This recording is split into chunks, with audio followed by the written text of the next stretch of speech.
Well, good evening, everyone. I'm just really excited about being here this evening because this is something I've wanted to talk about for quite a while.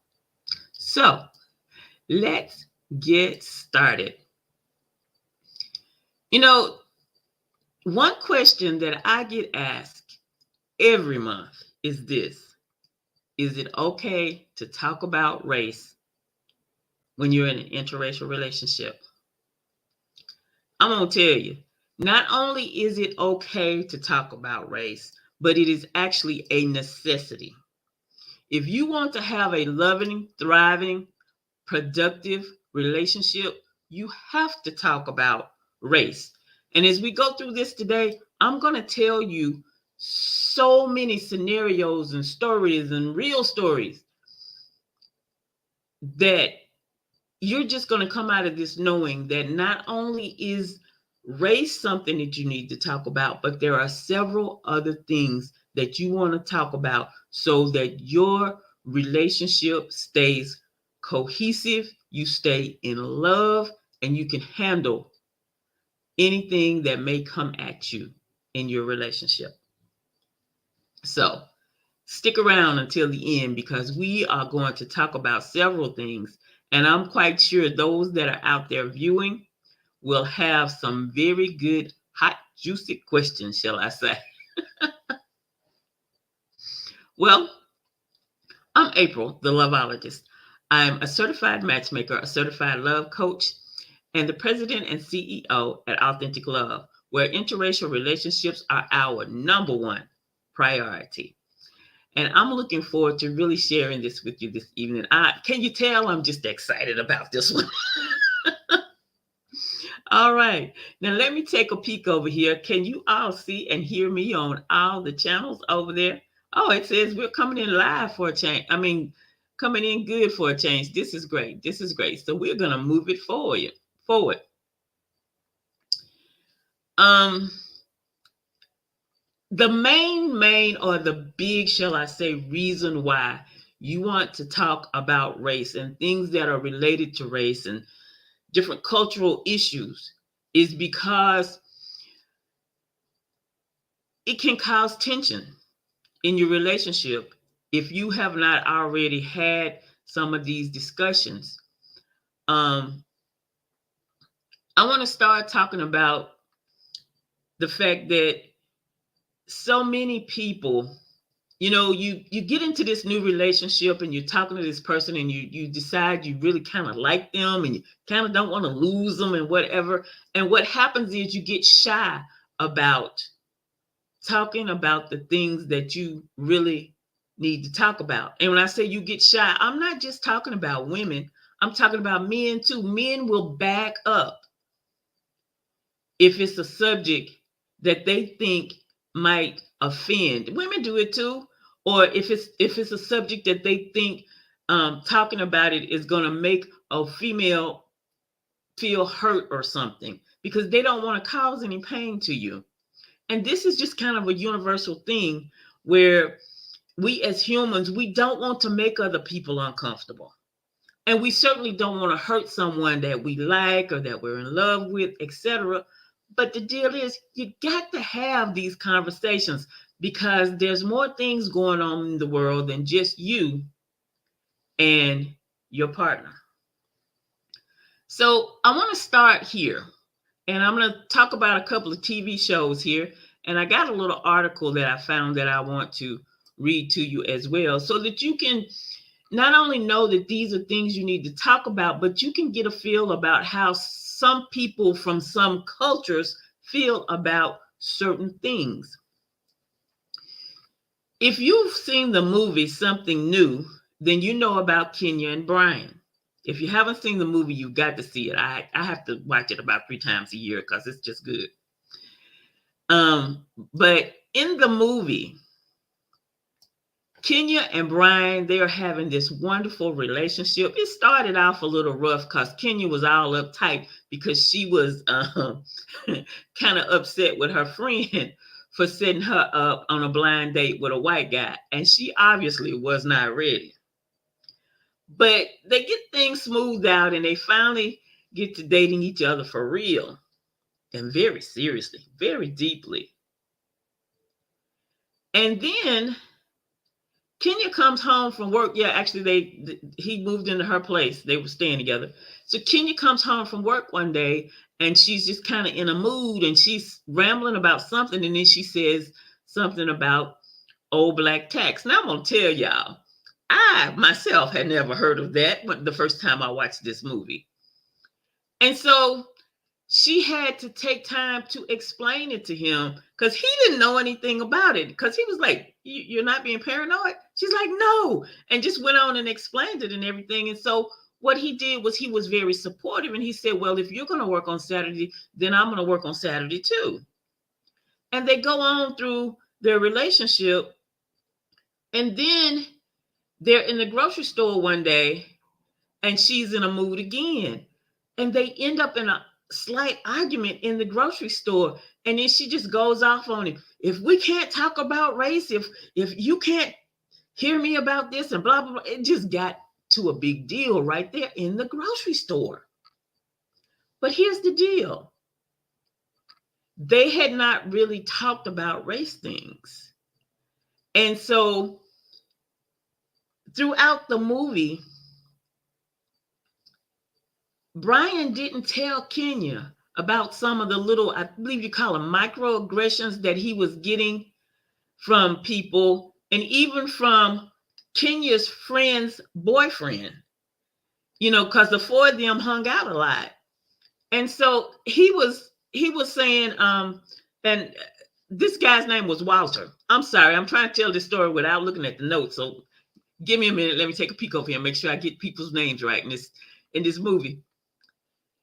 Kenya's friend's named Cheryl, and Cheryl's boyfriend is named Walter. But Walter and his friends have been saying things to Brian, and Brian wasn't saying anything to Kenya about it. He wasn't saying that they were coming at him and saying stuff like, "What is that little police pat that you keep doing on my shoulder?" and just different things. But this is my point that I want to make. When you're in an interracial relationship and you talk about some things and you explain to people some things that can happen in advance, it really deflates a lot of that tension. And so they hadn't had the conversation. They were just together and dating, but they both knew that they were dealing with stuff. And if they had just had some conversations around this, and maybe she had explained some things about what happens in the African American culture to Brian, then it just wouldn't have been there. Or shall I say, it could have been handled better. So this is why we are having this discussion this evening about what you need to talk about during your interracial relationship. And you want to make sure that you figure out or understand and try to understand how the other person is feeling. And make sure that you're not just stonewalling them. Just like I said, what Brian did was when she explained to him what the deal was with the old black tax, he was like, okay, and he supported her. Well, I'm going to tell you about a situation that I was in because I was married to a guy from Ghana. And a lot of people assume that if it's two people from the same culture, although we were both black and he's from another country, people tend to think that, oh, you know the same things, you do the same things, you're okay. But this is the situation that I ran into. My ex-husband was from Ghana. And in 1983, when we were married, I had no earthly idea that there was a coup in Ghana. First of all, I never heard of the word before and did not know what it meant.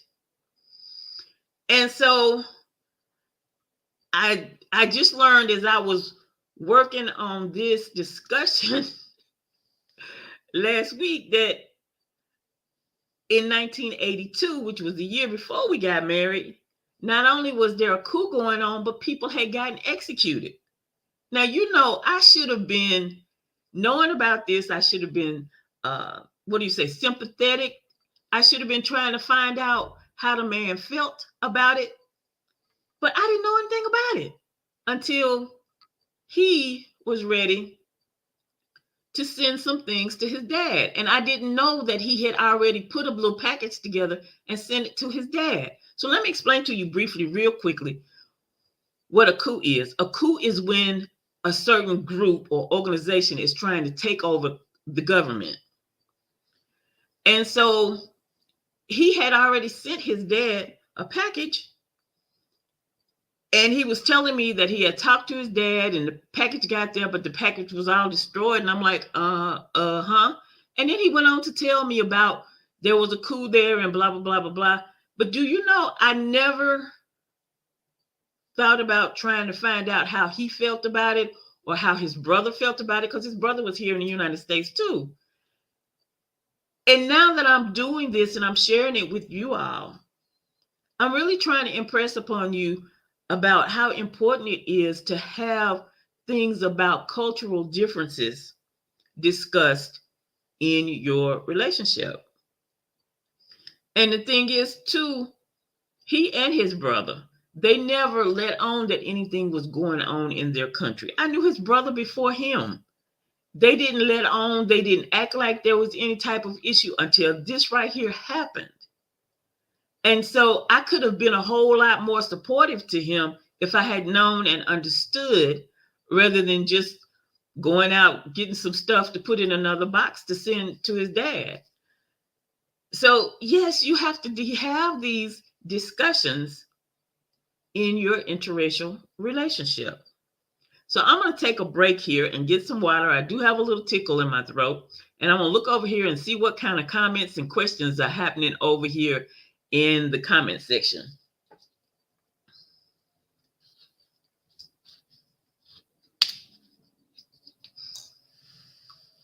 I see here that it says, do you find this question comes up on a regular? Yes, it does come up quite regular. And when people even ask me the question, I can see the timidity, how timid they are to ask it. And sometimes I kind of even feel them kind of backing up when they ask it, because they're even just kind of shy to even ask the question, although they know they want to know the answer. And yet, yeah, it does come up quite regularly. And when I engage someone and they ask me that question, then I also go ahead and suggest to them some other things that they may want to talk about if they find themselves in an interracial relationship.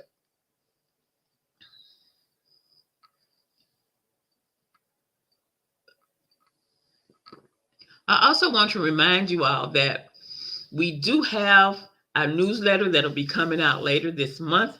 It is titled Interracial Love Chronicles, Insights for Navigating Your Interracial Dating Experience. And I am going to put the link in the chat for you over there.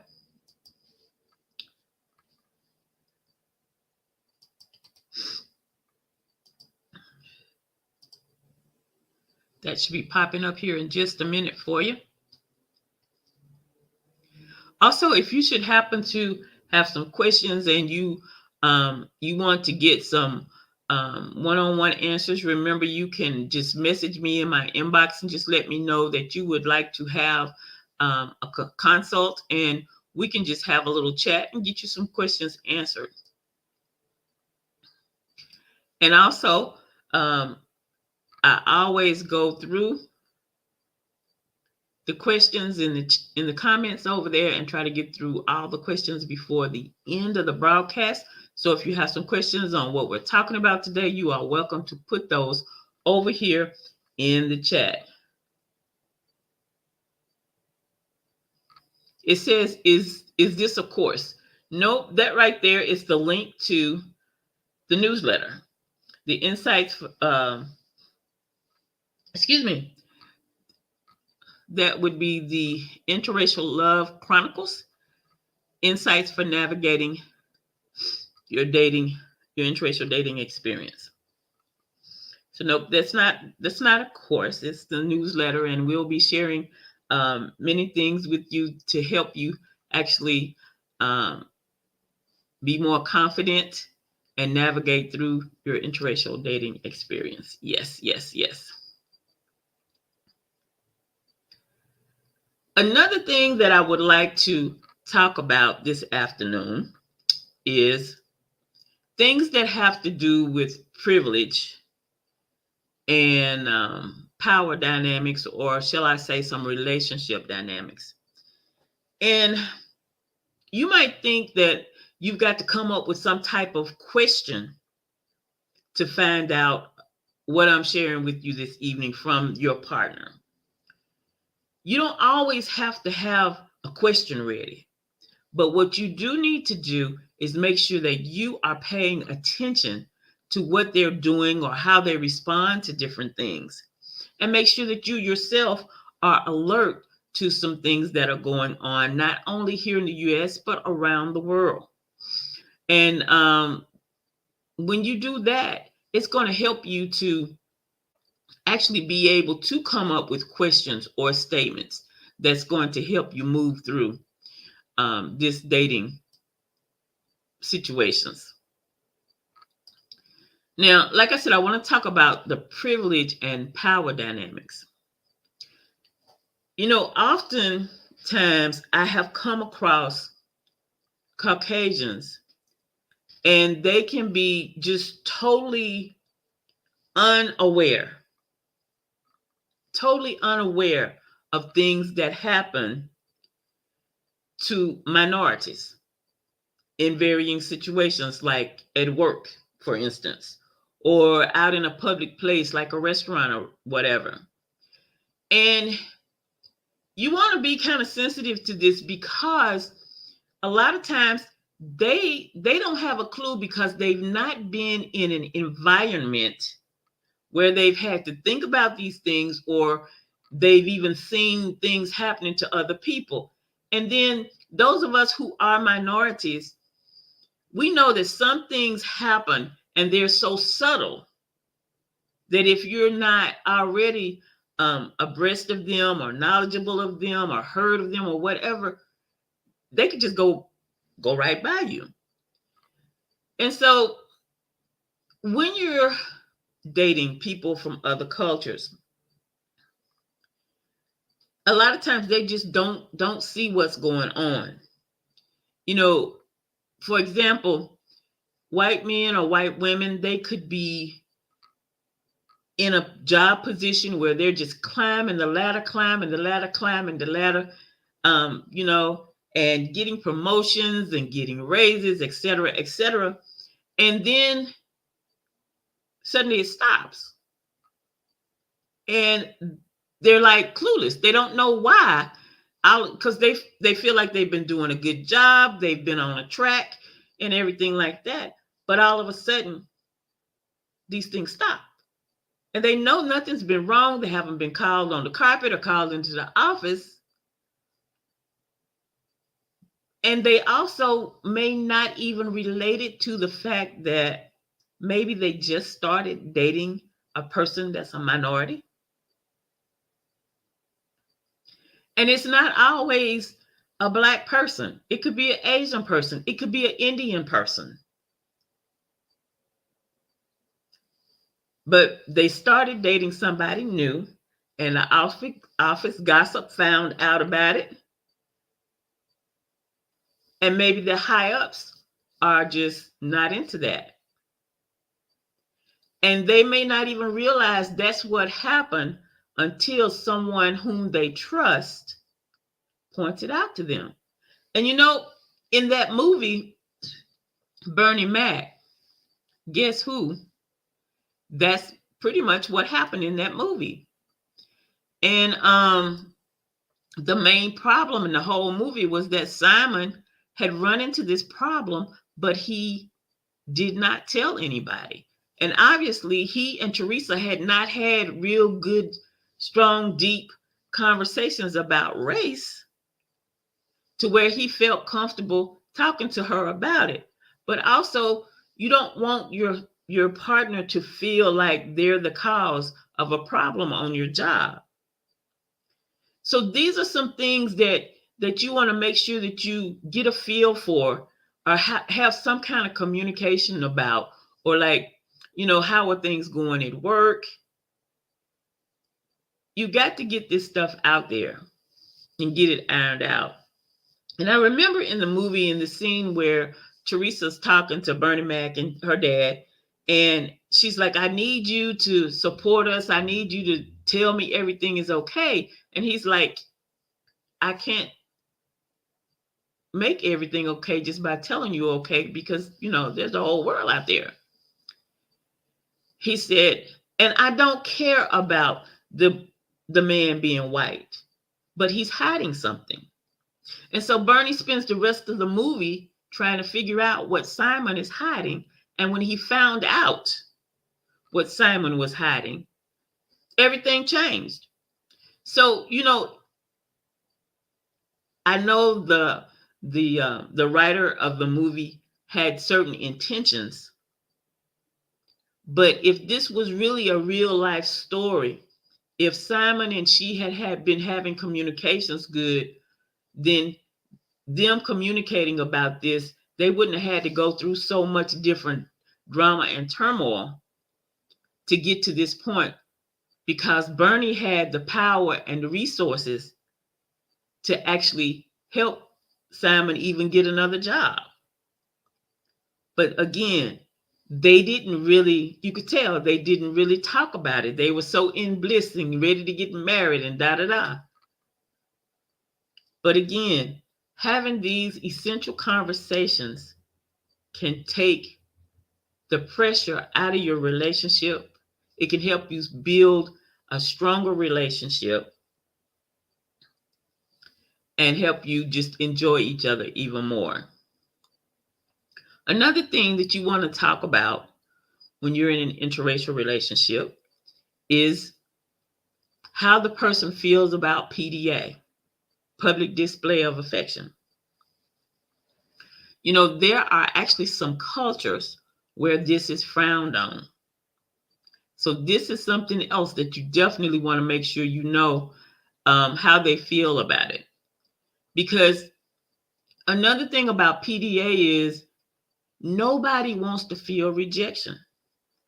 And so, let's say one of you are departing and he's putting her in the car so she can take off, and you normally would kiss before you depart, but you're in public, so he doesn't. You don't want her to feel like she's being rejected or that he's no longer interested or whatever. So this is something that you can talk about in the beginning of your relationship. Now, I'm not saying talk about it on the first date, okay? But talk about it in the beginning of the relationship so you'll have a feel for what things, will happen or won't happen in certain situations. Because today's talk is about things to help you have a much stronger, more fun, exciting relationship. Also, in the area of PDA, what type of PDA? Holding hands. Is that too much for you? If it is, then just talk about it.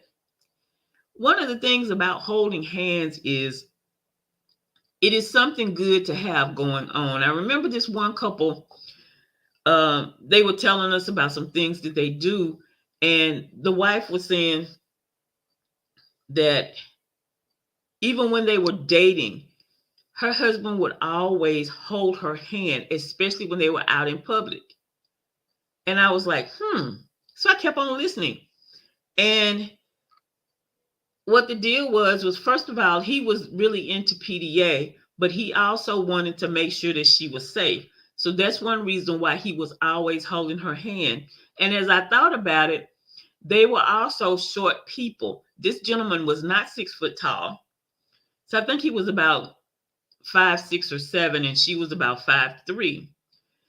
And this is something for you to think about as well, because even when you're in an interracial relationship and you're out in public, if you're in a crowd, it would be easy for you to get separated because people will assume that you're not together.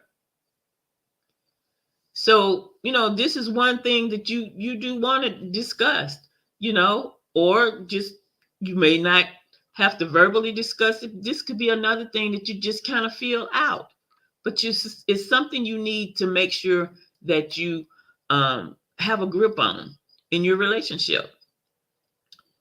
You know, let me just take a break here and look over here again and grab some water because I see something over here about Bernie Mac and I don't want to keep going and have to come back. Oh, Francis, hello.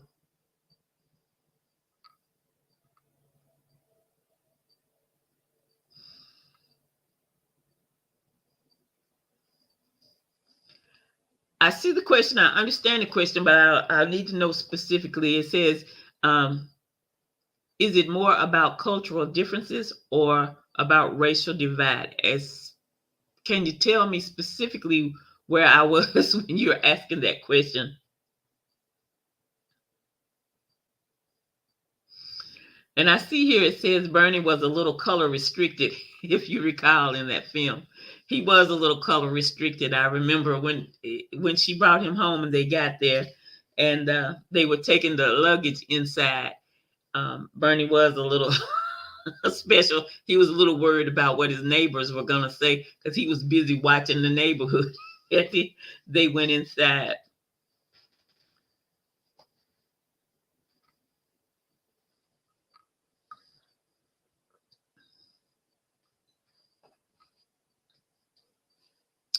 So I'll check back over here and see what you're saying about that. Is it more about cultural differences or actual racial divide?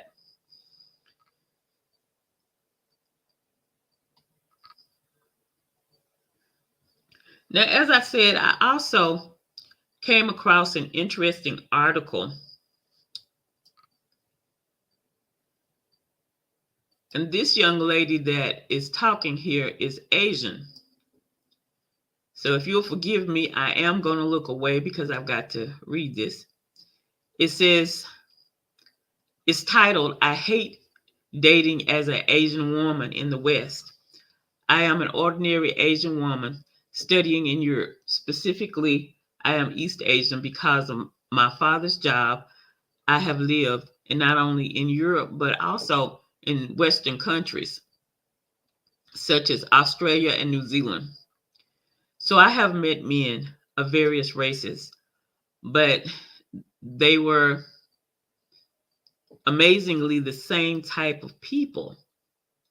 I feel that they think I'm easy. And that seems to be a typical assumption or stereotype of Asian, particularly Asian women.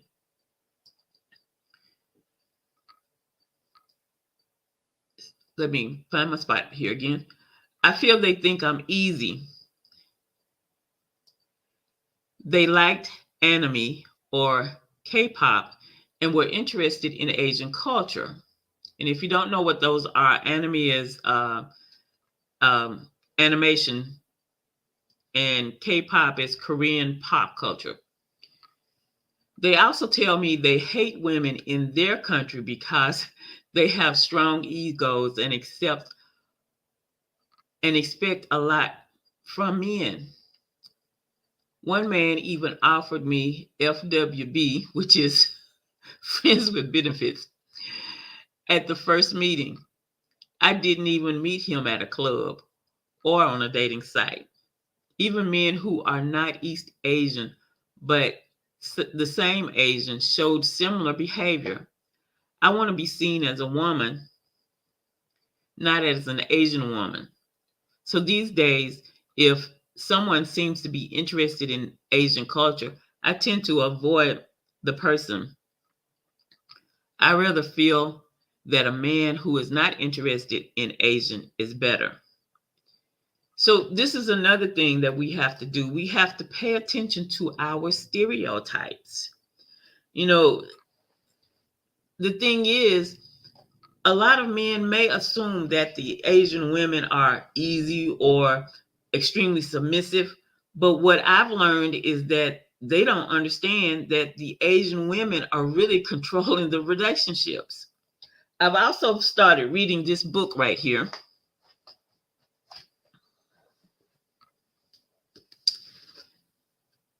Why Black Men Love White Women. I'm not sure that you can see it. Oops, 1 minute. All right, this is not working very well. There we go. And it has some interesting things in it concerning Asian women. And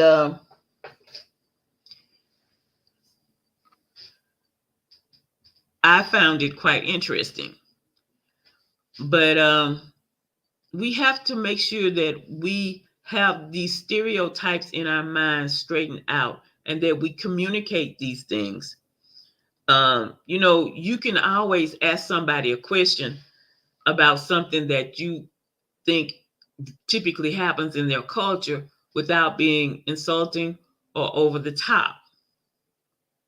But we have to be careful about how we are stereotyping, and just, make sure that we take care of that.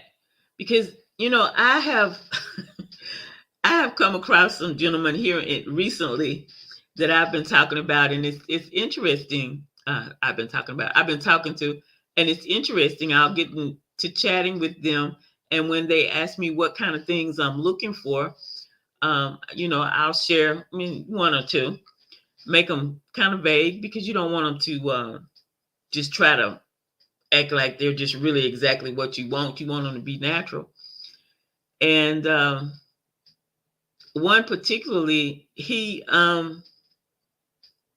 was asking me, so, how long have you been on a dating site? And I was like, long enough to meet you. What does it mean if I've been on here a long time, or if I've been on here a short time? And he got to telling me all of these different things as to why, which way, and the other. And I was like, huh? I was like, no, you got all of those wrong. And then I've talked to some guys and I've said things like, one particular guy, he started saying something about airplanes and whatever. And I was like, oh, so have you seen a car plane? And he wanted to correct me and say, oh, a car that flies. And I was like, let me just send you a video. And then he looks at the video and he goes, oh, that's expensive. And I was like, okay. And then the next thing I know, he's making sure that he tells me that I would have to get that for myself. And I was like, is he assuming because I'm a little darker on the skin that I can't afford anything, or that I could never afford anything? And so again, we have to pay attention to our stereotypes and the way that we are communicating or not communicating, and our body language in certain situations, so that we can have a better, long-lasting, more positive relationship. So I really wanted to share with you some things that you want to make sure that you talk about if you're in an interracial relationship. Let me look over here again.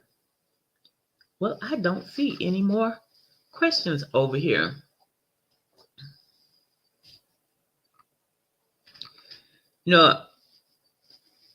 Another thing that you want to talk about is you want to get a feel of how they look at relationship dynamics. I've talked about this before, but I wanted to throw this in there as well. Because when it comes to relationship dynamics, in an interracial relationship, it can be so different. Some people are used to the type of relationship where certain things have to go the man's way. Or the man is the final decision on everything. But in interracial relationships, one thing that I really like is the teamwork. A lot of the men in interracial relationships, they prefer not to have to be the leader or have to be the person who's taking on all the responsibility for everything all the time. And so they like a woman who is ambitious, who knows how to make decisions and can handle things so they don't have to be in the lead all the time. And thus you have in interracial relationships, typically you have teamwork. You just have teamwork. You're working together. Um, he doesn't have to create all the dates and everything, and she doesn't have to create all the dates and everything. And they may work on other projects together, but they're doing it as a team. And it's not always his way or the highway, shall I say, some of the relationship dynamics are. And that's the thing.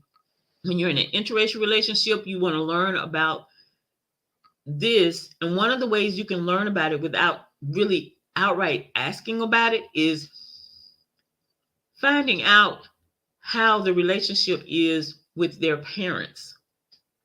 You know, is the mom always the one who's just giving in and letting everything go to the dad's way? Now, I'm going to tell you, for me personally, this is something that I really, really have to know up front, because I don't work well when everything's got to go that way. I need some teamwork. And one of the things that I share with gentlemen up front in the beginning of a relationship is, I need a man who knows how to lead and how to follow. Again, just something else that you want to make sure that you have some type of communication on in the beginning of a relationship. Well, I see that there are several people out there, but nobody is saying anything over here. So, if you've not put anything in the chat, then go ahead and be sure that you say hi. I see that Francis is there, Sonia is there, but I don't see anybody else out there. Not in the chat anyway. So I want to let you all know that I really appreciate y'all stopping by this evening as we talk about some of these things that you want to talk about when you're in an interracial relationship. Because some of these things that we've talked about are not something that you would necessarily talk about if you were in a traditional relationship. So again, I really do appreciate you guys stopping by. And I want to remind you also that you can sign up for the newsletter that'll be coming out later in the month. And we've also got some new things that will be happening next month. Here's the link again for the newsletter sign up.